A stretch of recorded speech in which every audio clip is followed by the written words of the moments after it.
Coming up on Mountain News this morning, Laurel County Judge Executive Dan Mosley is not seeking another term. We'll tell you why. And between Black Friday, Small Business Saturday, and Cyber Monday, the National Retail Federation forecast holiday spending will surpass $1 trillion. Dedicated to Eastern and Southern Kentucky, this is WYMT Mountain News This Morning. Welcome to Mountain News This Morning. I'm McKinley Calandrino here with you on this Tuesday, November 25th. The time is now 5:32. Let's check in with First Alert meteorologist Megan Desmal for a look at your forecast this morning. Megan.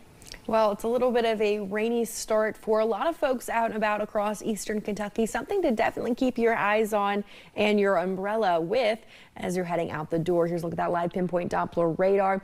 As you'll notice, most counties already seeing that rain. More rain is on the way throughout the day. And as you just zoom out, you can see just how much we're expected to see as that rain just south of Nashville makes its way to us throughout the next several hours. Now, in terms of temperatures, though, this morning is a relatively warm start to your day. We're talking mid-50s for most folks, and we're going to continue to see that warmth into the afternoon with highs in the mid-60s. For some folks, even having a chance of hitting the upper 60s. 68 is that forecast high in Manchester.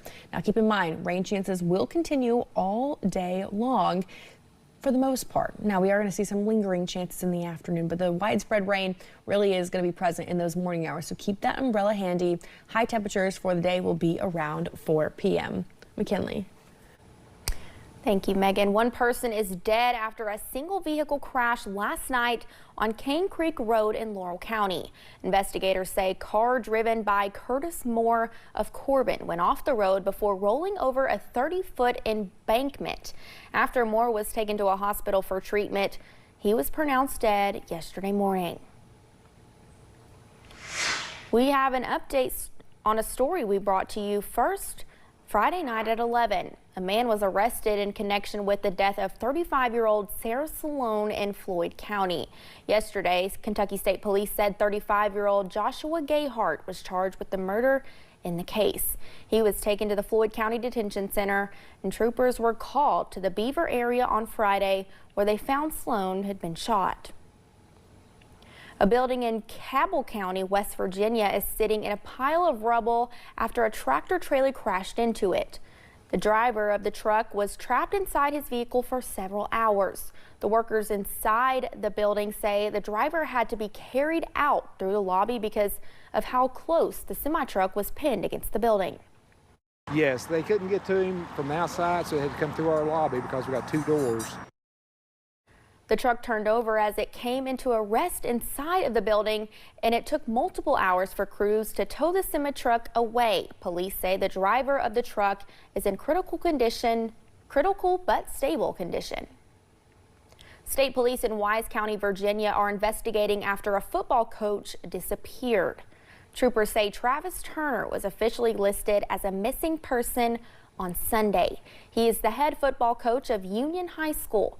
Police say Turner was last seen Thursday wearing a gray sweatshirt, sweatpants, and glasses. If you have information, contact VSP at 540-444-7788. A man accused of distributing drugs linked to the death of at least 2 women is facing federal charges in Lexington yesterday. Brian Epperson was accused of distributing methamphetamine that resulted in overdose deaths. He pleaded not guilty to 2 federal counts. The charges are connected to the deaths of Rachel Dawson and Kristen Morris. Epperson is facing a state murder charge for Morris's death. State police also believe Epperson is connected to the death of a 3rd woman. However, he has not been charged in that case. Loved ones of the victims were in court seeking justice. I want him gone. I'm sick to my stomach looking at him. He don't deserve nothing but the death penalty. Epperson's trial is set for February 2nd. If convicted, he could face 20 years to life in prison and a $1 million fine. One London man was arrested after police say he was possessing meth. This happened last Friday in Laurel County. It started when Police noticed Derek Mullins going over the median of the road on multiple occasions. After they pulled him over, they discovered he had no evidence of insurance and was using a suspended driver's license. Mullins was charged with operating a motor vehicle under the influence, along with multiple traffic violations. It has been nearly 3 weeks since UPS Flight 2976 crashed. Yesterday, some of the airport first responders deployed to the crash site and talked about the incident. They doubled as police and firefighters, and in both cases, they have trained for the worst of the worst. But they say what they saw on November 4th is still difficult to put into words. I saw a lot of fire, a lot of chaos. The scene was so large. We had no idea where the aircraft was at. That's our primary mission, is to find the aircraft and get to an aircraft that is involved in the collision. But you couldn't see where there was an aircraft. There was just so much smoke, so much fire. It seemed like every few seconds there was some type of an explosion that would kind of startle everybody, and everybody's looking to see where the explosion came from.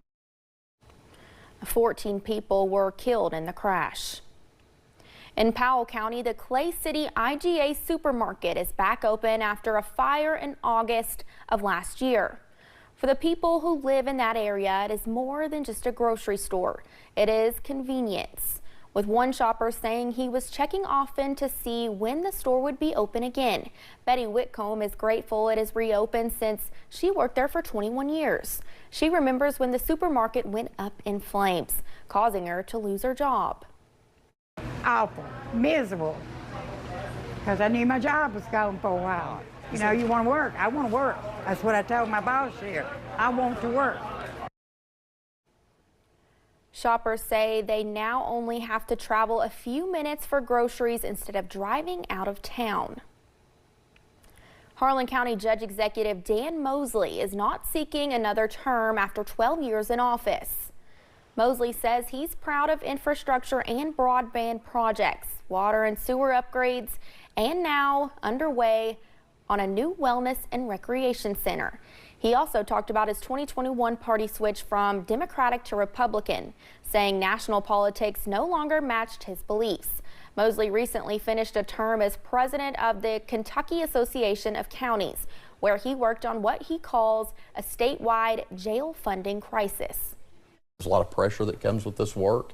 You gotta want to do it, and I knew that I wanted to do it for another year, but I just couldn't get to a point that I felt like it was right for another 4. So I felt like now was the time to go ahead and start transitioning away from it, and I'm at peace with it. Mosley says he has 14 months left in office, and he has not decided what's next, but he plans to stay involved in public service. You can watch the full interview of Issues and Answers on our website at WYMT.com. Every year, Kentucky State Police Post 13 in Hazard participates in a special Thanksgiving tradition. With the help of Whitesburg Food City and Cane's Kitchen, several hundred families will now enjoy a free Thanksgiving meal. This November counts as 8 years of Kentucky State Police in Hazard giving more than just thanks this Thanksgiving. It's just a way to help give back to the community during these times, to help some of the kids and families that's less fortunate than others. Every year, the troopers deliver pre-packed turkey dinners to schools in Knott, Perry, Breathitt, and Leslie counties, working to make sure every Eastern Kentucky student has an unforgettable holiday and a full belly.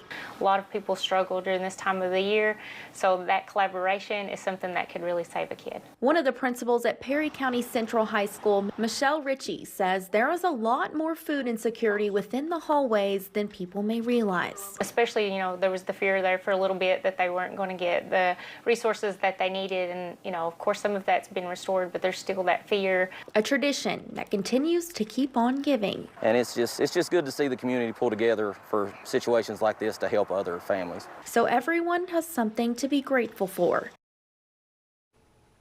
Once the troopers deliver all the turkey dinners, the school will decide then which families will receive the Thanksgiving blessing. According to the National Retail Federation, a record 186.9 million people are planning to shop from Thanksgiving Day through Cyber Monday.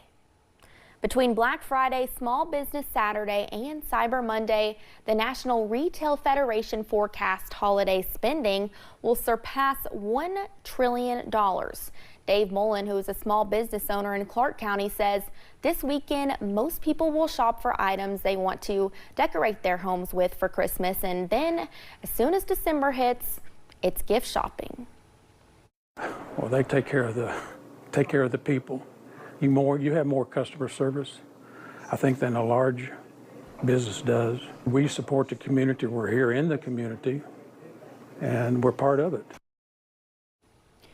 Christmas donation drives are happening throughout the nation, and one of the most prominent is the Angel Tree program. Through the Salvation Army, people can select an angel and help out a family who needs helping buying gifts. 2 Central Kentucky women have been buying gifts for their Angel Tree kids, and now their generosity is going viral on social media. Both Peyton King and Adrian Rogers went through the program as kids when their families fell on hard times. Walmart actually commented on the video and was like full circle moment, because it is, you know, it's like those kids that you're giving to, they're going to grow up one day and they're going to see this, you know, and they're going to remember this, and so they're going to turn around and pay that good deed forward. King says she received hundreds of messages from people who saw her TikTok saying they wanted to get an angel or they were needing help themselves. That's why King is also taking toy donations at her massage studio, Evolve Massage, in downtown Richmond. One woman is given just 1 week to decide how to spend eternity. That and more on a look of today's Eye on Entertainment report. And warm temperatures continue today, but a significant cool down is on the way.